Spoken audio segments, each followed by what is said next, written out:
दोस्तों अगर आप बैटल ग्राउंड मोबाइल इंडिया यानी कि पबजी खेलना शुरू कर चुके हैं तो ये न्यूज आपके लिए एक बैड न्यूज हो सकती है, क्योंकि दोस्तों यहाँ पर जिन हरकतों की वजह से पबजी को इंडिया में बैन किया गया था उन्हीं हरकतों की वजह से हो सकता है कि अब बैटल ग्राउंड मोबाइल इंडिया को भी इंडिया में बैन कर दिया जाए। जी हाँ दोस्तों, यहाँ पर खबर कुछ ऐसी ही निकल करके आ रही है कि जिस तरह से पबजी अपना डेटा चाइना के सर्वर पर स्टोर करता था उसी तरह से बैटल ग्राउंड्स मोबाइल इंडिया भी यूजर का डेटा चाइना बेस्ड सर्वर पर भेज रहा है। यहाँ पर अभी कल ही IGN न्यूज नेटवर्क के अंदर एक खबर छपी है जिसमें ये बताया गया है कि battle ground mobile India data China के सर्वर पर भेज रहा है।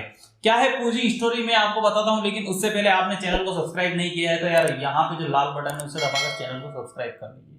तो दोस्तों क्या है पूरी स्टोरी यहाँ पर जानते हैं। यहाँ पर इन्होंने ये टेस्ट करने के लिए कि जब आप बैटल ग्राउंड मोबाइल इंडिया को अपने मोबाइल में खेलते हैं तब यहाँ पर BGMI किन किन सर्वर से कम्युनिकेट करता है, इसके लिए इन्होंने अपने एक एंड्रॉइड स्मार्टफोन के अंदर डाटा पॉकेट स्निफर ऐप को इंस्टॉल किया और उसके बाद में इन्होंने पबजी गेम का एक पूरा मैच खेला।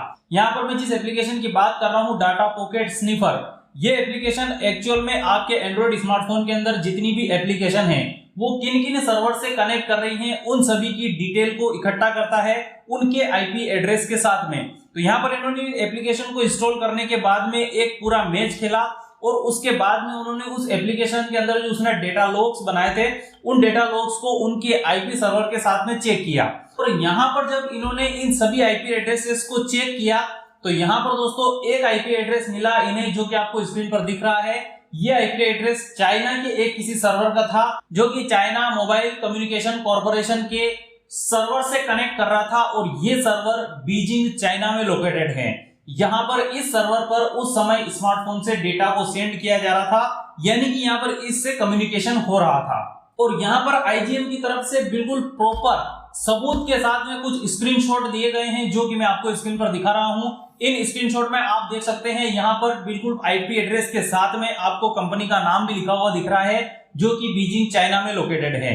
अब दोस्तों यहाँ पर वाकई में ऐसा हो रहा है तो ये हमारे साथ में बहुत बड़ा धोखा है। इसके अलावा दोस्तों यहाँ पर ये चीज तो हो ही रही है, उसके बाद में जब इस बैटल ग्राउंड मोबाइल इंडिया को बूट किया जाता है स्टार्ट करने के लिए तो यहाँ पर दोस्तों उस समय भी ये टेंसेंट जो कि पबजी की पेरेंट कंपनी थी इसके सर्वर से भी पिन करता है, यानी कि इसके सर्वर से भी कम्युनिकेशन करता है। तो यहाँ पर दोस्तों ये चीज सामने निकल करके आई है कि अभी भी चाइना के सर्वर पर डेटा भेजा जा रहा है BGMI के द्वारा। और यहाँ पर पबजी को इसीलिए बैन किया था क्योंकि ये सभी डेटा चाइना के सर्वर पर स्टोर कर रहे थे। जबकि दोस्तों यहाँ पर क्राफ्टन जो कि बैटल ग्राउंड मोबाइल इंडिया की पेरेंट कंपनी है, इसने अपने टर्म्स एंड सर्विस में इंडियन गवर्नमेंट को यह बताया था कि हम यूजर का सारा डेटा इंडिया और सिंगापुर के सर्वर पर स्टोर करेंगे, चाइना के सर्वर पर स्टोर नहीं करेंगे। अब यहाँ पर दोस्तों सिंगापुर के बारे में मैं आपको थोड़ा सा बता दूं, सिंगापुर इंडिया की बहुत ही फ्रेंडली कंट्री है और इंडिया में आज बहुत सारी कंपनियां ऐसी है जो अपना डेटा सिंगापुर के सर्वर पर रखती हैं। तो यहाँ पर इसके बारे में तो कोई टेंशन नहीं है, अगर सिंगापुर में डेटा रखा जाए तो ये कोई प्रॉब्लम वाली बात नहीं है। चाइना के सर्वर पर नहीं जाना चाहिए क्योंकि ये एक नंबर के चोट्टे हैं। अब दोस्तों देखते हैं कि यहाँ पर क्राफ्टन की तरफ से क्या स्टेटमेंट आती है। क्या ये साबित कर पाएंगी कि इन्होंने चाइना के सर्वर पर डेटा नहीं भेजा या डेटा भेजा तो क्या डेटा भेजा, इसके बारे में अगर ये इंडियन गवर्नमेंट को क्लैरिफाई कर पाते हैं तो हो सकता है कि ये गेम इंडिया में बैन होने से बच जाए। और अगर दोस्तों ऐसा नहीं होता और इंडियन गवर्नमेंट को ये पता चलता है कि वाकई में ऐसा हो रहा है तो फिर इस गेम को इंडिया में वापस से बैन होने से कोई नहीं रोक सकता। अब यहाँ पर हम होप करते हैं कि क्राफ्टन कुछ स्टेटमेंट लेकर के सामने आएगा और इंडियन गवर्नमेंट को बताएगा कि ऐसा वगैरह हम कुछ नहीं कर रहे थे, ये न्यूज वगैरह झूठी है।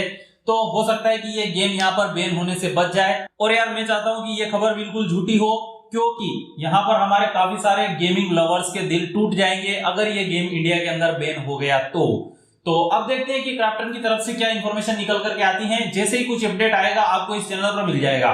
तो उम्मीद है आपको वीडियो पसंद आया होगा। अगर वीडियो पसंद आया तो वीडियो को लाइक करिए, शेयर करिए अपने फ्रेंड के साथ में और ऐसे इंटरेस्टिंग वीडियो देखने के लिए चैनल को सब्सक्राइब कीजिए। मैं मिलता हूं आपसे अगले वीडियो में, तब तक के लिए गुड बाय।